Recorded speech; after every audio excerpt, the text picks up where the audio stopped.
बिस्मिल्लाहिर्रहमानिर्रहीम। नाम अल्लाह रसूल करीम अम्मा बाद। आज के इस जलसा आम के सदर आली जनाब यूनिस ईसा साहब, स्टेज पर बैठे हुए मालिक मेयर साहब, माजिद हाजी साहब, मौजूद शख्सियात और दोस्तों और साथियों, सिराज चौक के जलसे में शेख आसिफ साहब ने बहुत ज्यादा इल्जामात लगाते हुए सोलार के बारे में ये कहा। जो सोलार सिस्टम मस्जिद में लगाया जा रहा है, जो वो बहुत ज्यादा जोर से बोल रहे हैं, 10 किलोवाट का वो कांच रहना चाहिए और मस्जिद के अंदर वाटर पंप भी चले, लाइट भी चले, पंखा भी चले।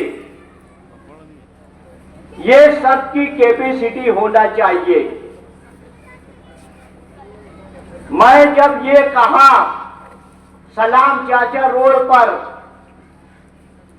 कि यार सब्सिडी का, हमारी जो पावर लूम की सब्सिडी है वो खत्म हो जाएगी, तो वो उन्होंने कहा जब मीटर ही नहीं रहेगा तो बोले सब्सिडी की क्या बात।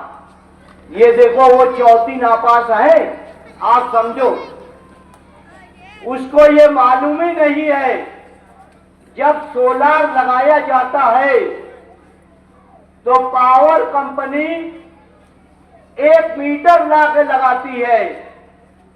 हम तकवे वाले हैं, इसलिए हमने मोइनिया मस्जिद और मदीना मस्जिद में आप लोगों को जैसे मुखैयर हजरात से पैसा लेकर लगाया है और जो कांच ओरिजिनल है, जिसमें कोई भ्रष्टाचार नहीं है, जिसमें कोई कमीशन खाया नहीं गया है, वो प्लेट लगाए हम। और कंपनी जो है, महावितरण कंपनी हो या बिजली कंपनी, 1 मीटर ला कर लगाती है। उस मीटर को बोलते हैं इंपोर्ट एक्सपोर्ट मीटर। ऐसा है कि आप मस्जिद में लाइट बंद है, 5 टाइम नमाज होगी, उस वक्त भी लाइट जलेगा, पंखा जलेगा।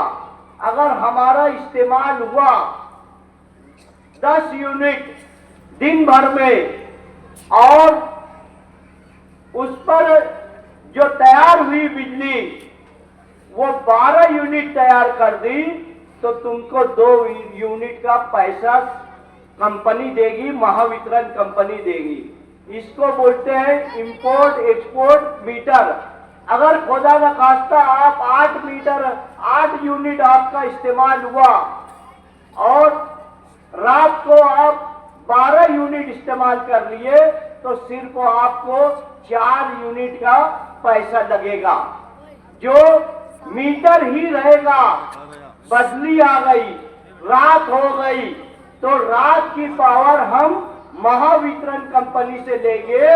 ये शेख आसिफ साहब को जाकर समझा देना, आप कौम को गुमराह कर रहे हैं। ये हर चीज में ऐसे ही करते हैं, इनको कोई सूझबूझ नहीं है। अगर सिर्फ सूझबूझ होती तो शहीदों के यादगार को नहीं तोड़वाते। ये जो हर आदमी अगर शहर में घुसता है तो ऊंची इमारत देखता है, जैसा मसारा चौक पे टीपू सुल्तान टावर है वो देखेगा, मछली बाजार का नूरी टावर देखेगा और ये बोलेगा कि यार मालेगांव में शहर में ये इमारत है। आप देखो, जब से वो मेयर थे शहीदों की यादगार तोड़वाए हैं, आज तक वो उल्टी बंदूक आजकल खुली नहीं, आज तक बंद है। ये ऐसा दिमाग है उनका। अगर आप लोग अगर 200 रुपया ये घर में बांट रहे हैं तो मुफ्ती साहब ने हुडको कॉलोनी में एक वाकया बताया था कि यार मैं मेहनत कर दूं इसलिए तुम गधा खरीद कर लेके आ जाओ। वो लीडर को बोले थे गधे की कीमत 40,000 थी। आप समझ लो कि आपका ईमान 200 रुपये में बिकने वाला है क्या? अगर 200 में बिकने वाला होता, आप ईमान वाले हैं, मुझे बताओ फलस्तीन में बमबारी हो रही है, कोई वहां का मुसलमान ये बोल रहा है क्या कि इस्राइल यहूदी हम तुम्हारे साथ आ जाते हैं, तुम हम पे बमबारी मत करो? वो ये बोलते हैं अल्हम्दुलिल्लाह अल्लाह ताला तूने हमारे लोगों को जन्नत पे बुला लिया है और औलाद दे हमको, हम मस्जिद अक्सा बचाने आए हैं, ये बोलते हैं।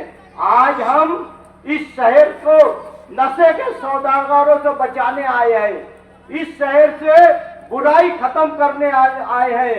इस शहर में आपके बच्चों को हाफिज कुरान, डॉक्टर, इंजीनियर ऊंची पोस्ट पे जाने के लिए हम ये इलेक्शन लड़ रहे हैं।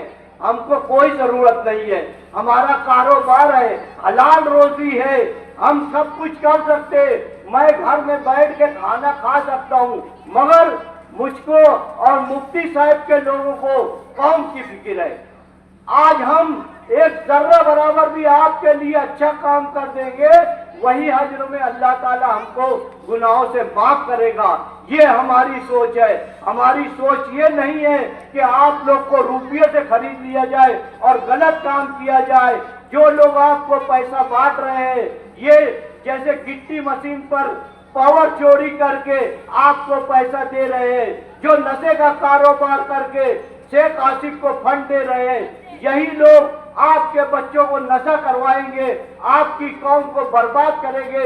ये 200 का जो तुमको 10-10 लाख रुपया जो घर परेशान हो जाता है, वो लाखों रुपया खर्चा कर देता है, मगर उसका बच्चा सुधर नहीं पाता। ये कौम के बच्चों को बचाने के लिए हम आए हैं। ये यूनुस दादा साहब सदारत कर रहे हैं, इनका काम आज ये है कि ये कहीं एक जगह बैठे रहे, मगर आपकी फिक्र है, आपके हिस्से की फिक्र है। ये 1978 से ये सियासत में है, 50 साल से ज्यादा हो गया आपकी खिदमत करते हुए। ये क्यों यहाँ बैठे हुए भाई? आप लोग क्यों यहाँ आए हैं? आप अपने बच्चों का मुस्तकबिल बचाने के लिए आए हैं। इसलिए मेरी गुजारिश ये है कि आप उस शेर के साथ हो जो दक्कन का शेर है, असदुद्दीन अवैसी साहब, जो पूरे हिंदुस्तान में आपके लिए चिल्लाता है, आपकी आवाज बनता है। अगर आप, जैसा कि मेरे एक दोस्त के पास एक लिस्ट आई है, पूरे महाराष्ट्र की लिस्ट है जो आरएसएस ने निकाली है, और मालेगांव का नाम 115 का मैं नाम देखा कि किस किस उम्मीदवार को गिराना है, उसमें मुफ्ती मोहम्मद इस्माइल कासमी का नाम है। आरएसएस के लोग क्यों गिराना चाहते हैं भाई मालूम है? आरएसएस को लोग इसलिए गिराना चाहते हैं, आपने एक सेकुलर उम्मीदवार को 1,98,000 से ज्यादा का वोट दिया है, जो आरएसएस और बीजेपी की आंख में चुभ रहा है। आंख में इसलिए चुभ रहा है कि 3,000 से ज्यादा वोटों से ही उनकी सीट चुन के आई। सब मतदार संघ में वो जीत में थे, आपकी वोट पड़ी तो बीजेपी का उम्मीदवार गिर गया। आपको ये बताना है, ऐसी ही वोट अगर मुफ्ती साहब को आपने दे दिए तो असदुद्दीन अवैसी का हाथ मजबूत होगा। आपके बच्चे देहातों में हैं, आपके रिश्तेदार देहातों में हैं, आपके रिश्तेदार ट्रेन में घूमते हैं, जाते हैं तो फिरका परस्त तो हमला करते हैं, उसकी आवाज बनेगा असदुद्दीन अवैसी। आपके शहर से उम्मीदवार जाएगा मुफ्ती मोहम्मद इस्माइल कासमी साहब, तो असद साहब का हाथ मजबूत होगा। अगर आप शेख आसिफ को वोट अगर किसी वजह से दे दिए, तो मालिक भाई ने हुडको कॉलोनी में बताया था कि ये आधा हरा झंडा है और इलेक्शन के बाद ये आधा भगवा हो जाएगा। इसलिए आप लोग को 20 नवंबर को सुबह फज्र की नमाज के बाद ये जाकर एक एक वोट बिस्मिल्लाह करके पतंग पर 5 नंबर बटन दबाकर भारी अक्सरियत से कामयाब करे। शुक्रिया।